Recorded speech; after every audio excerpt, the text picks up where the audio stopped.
What is up, TFA fam? Welcome into the Week 10 wide receiver rankings and must start show. If you checked us out last week, we're not going to dive into the top, basically 24 guys here at wide receiver. If you have any of these guys, you're plugging them in.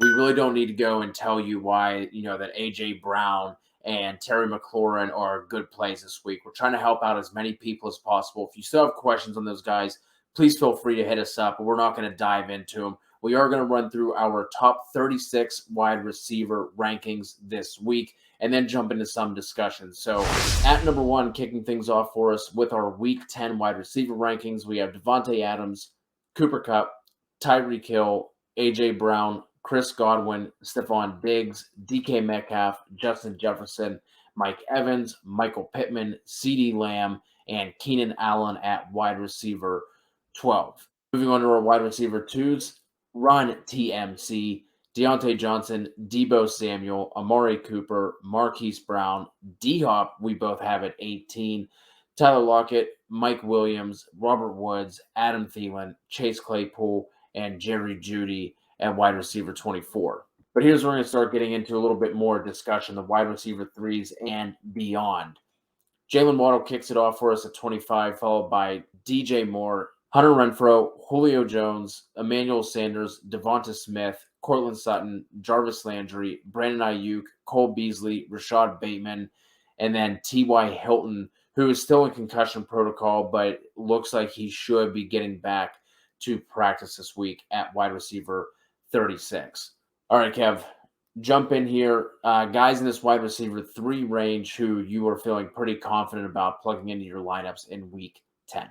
Yeah, first one is Julio Jones. So, I mean, Julio definitely hasn't had the year that we probably even remotely close thought he would have, but he's been dealing with a lot of injuries this year. But I think there's some stuff on the the surface.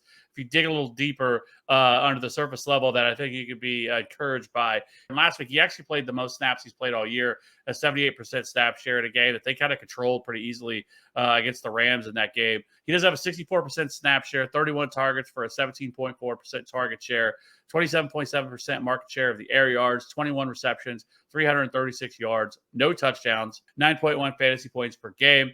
However, he does have a 16.0 yard per reception, which is 12th most among all wide receivers, 6th in yards per target, a 2.47 yard per route run, which is one of the best stats for future success, 13th among all wide receivers, and a 71.4% contested catch rate, also top 10. Now, the Saints allow the third most receiving yards to wide receivers. Now, in most years, you would be worried about getting, is he going to see Marshawn Lattimore? However, Marshawn Lattimore has been a fucking bum this year. I mean, just a bum. It's not a scary matchup whatsoever. Lattimore has been awful, like I said. He's allowed 26 receptions for 522 receiving yards, 5 touchdowns, 121.9 passer rating, and a 15.5 fantasy points per game, which is almost dead last among all wide receivers. He's allowed over 110 receiving yards in 3 of 7 games as well on the season. So this is not a matchup that you need to be scared of. And the other corners there aren't great either. And so, at first, on the surface, it was, oh, man, Marshawn Lattimore. But then once I started digging in, I was like, okay, no, we're not scared. Actually, we want to target Marshawn Lattimore. So I think him and obviously A.J. Brown are both very, very viable plays this week. Next up, I have DeVonta Smith. Another similar situation, but 86% snap share, 61 targets for a 23.6 target share in this offense, 41.3% of the market share of the air yards, which is 6th most among all wide receivers, something you just love to see. 11th in total air yards. He has 13 deep targets. He's likely going to see Ronald Darby, a lot of Ronald Darby in this game. He has not been great either. 18 receptions, 282 receiving yards, 1 touchdown, 15.7 yards per reception allowed, 102.4 passer rating. So DeVonta Smith coming off his best game of the season last week in a matchup that we didn't really see Jalen Hurts throw the ball that much. I think he only had 17 attempts in that game, which is just ridiculous. I don't think that's something that's going to be able to continue for him. So I think we can expect more passing attempts there. But DeVonta Smith, absolutely love him in this matchup. And it looks like Patrick Surtain II is also probably going to be out that game as well. So not going to have to worry about him. And the rest of the corners, again, not really anything to be overly concerned with. Past that, you have Jaylen Waddle, who has played 84.7% of the snaps. 53% of his snaps have come from the slot.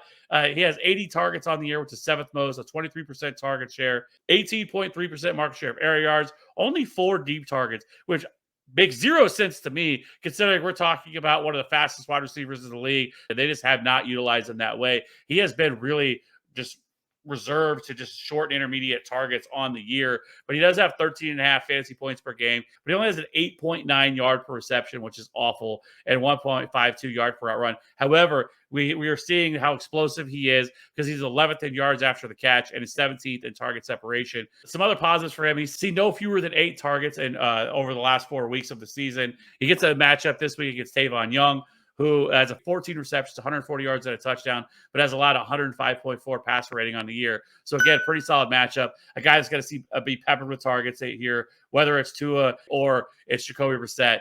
Jaylen Waddle is going to be fine. You can absolutely plug him in. He has been absolutely rock solid on the year, especially at PPR formats. I just have 2 guys that I'll hit on quick before we transition to some deeper plays. One, Jarvis Landry, and I think whether or not Chubb plays, so whether it's Chubb, whether it's Dearness Johnson, I think New England is going to sell their soul to try and stop the run. And with how good J.C. Jackson has been, we like Donovan Peoples-Jones as more of a deep kind of play, but I think Jackson locks him down on the outside. I think they basically just let Landry kind of dink and dunk them down the field. Now, on this season, Landry is another one of these guys who's been pretty disappointing. He only has 1 wide receiver 2 finish on the season. It doesn't exactly make you feel great about starting him. But like I said, we know what New England tries to do defensively. So I think this is a game where we can see Landry be leaned on. So I do like Landry as a wide receiver 3 flex kind of play.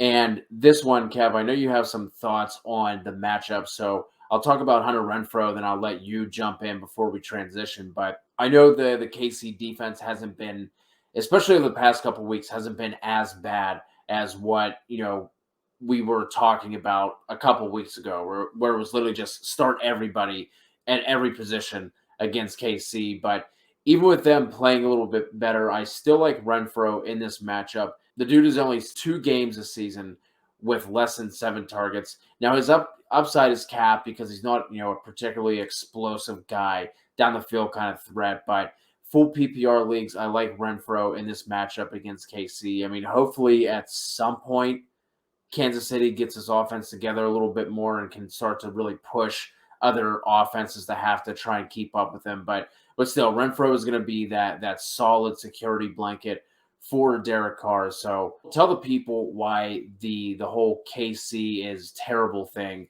is a little overblown.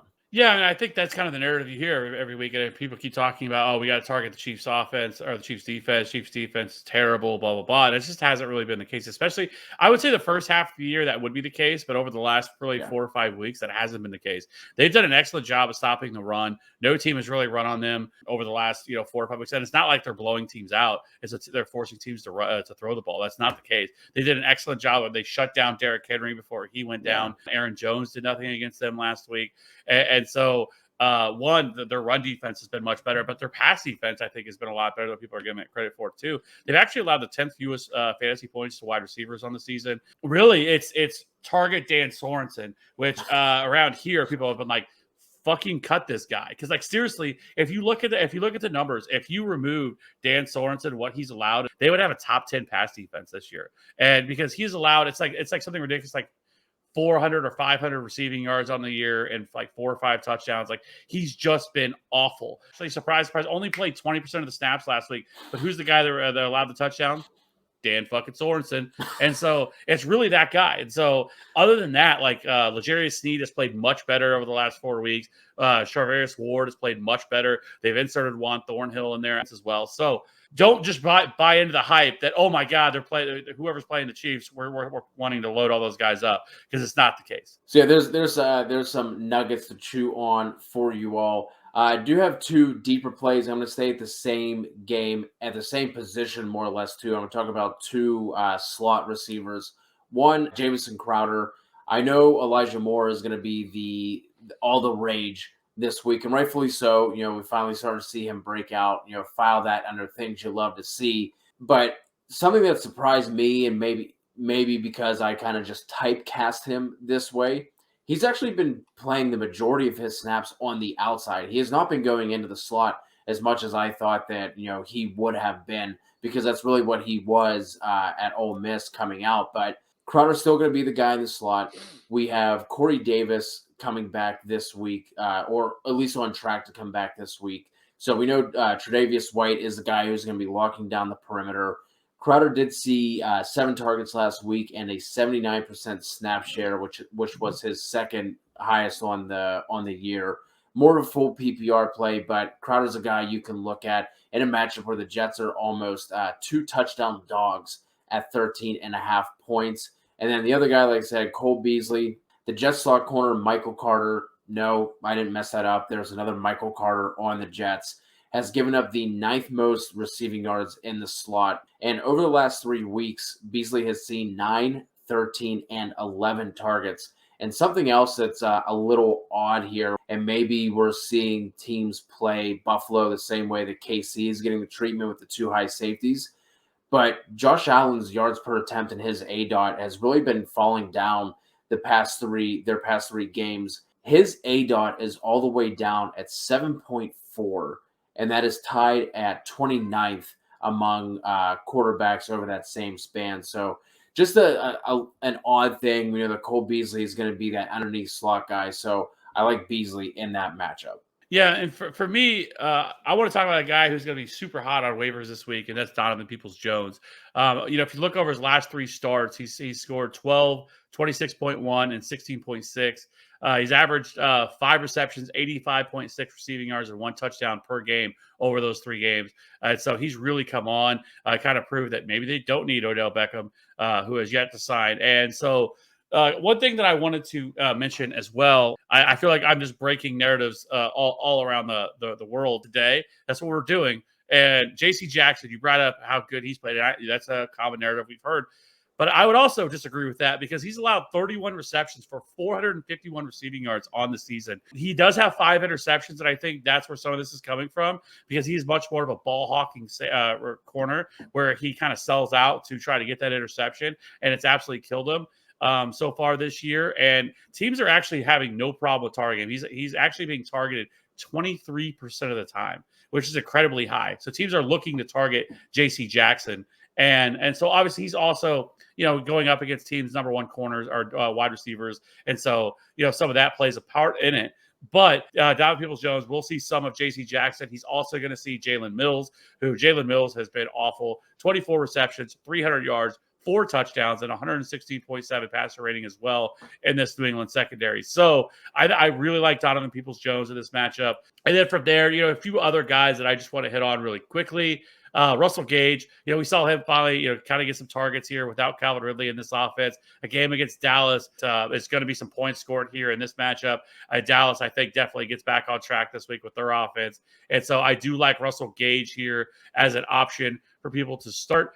And then, other than that, I think there's some other guys that we could definitely plug in. Deonte Harris, I think, makes some sense. He's kind of been that underneath guy that they've peppered with targets. 3 of the last 4 weeks, he's seen at least 7 targets over that span. And not coincidentally, 3 of the last 4, he's seen double-digit fantasy points as well. So he's kind of an option as well in PPR formats. I don't mind him. I don't think he has an incredibly high ceiling, but somebody that on a pinch, if you need to plug in, I think he would be an option. And other guys like Van Jefferson, I think, has proven to be kind of a weekly option. And I think Michael Gallup sounds like he could return this week. So I think he would be a consideration as well in a matchup against Atlanta. Yeah, J.C. Jackson is one of those. He's kind of like the Trevon Diggs, right, where ball hawk, not really giving up much in terms of the NFL passer rating and things like that. But I just don't know if Baker Mayfield is going to be the guy to make J.C. Jackson pay necessarily. But hey, we'll see. That's going to wrap it up for the Week 10 wide receiver ranking show. Again, any feedback you guys want to give us, we are all ears. We love to hear it. We're trying to make this as valuable for all of you as possible. So don't forget to hit us with a sub and a like if you have yet to do so. Jump in the Discord as well. It is absolutely free, and you can ask us questions over there or here in the YouTube comments. So until the next time, we'll talk to you all soon.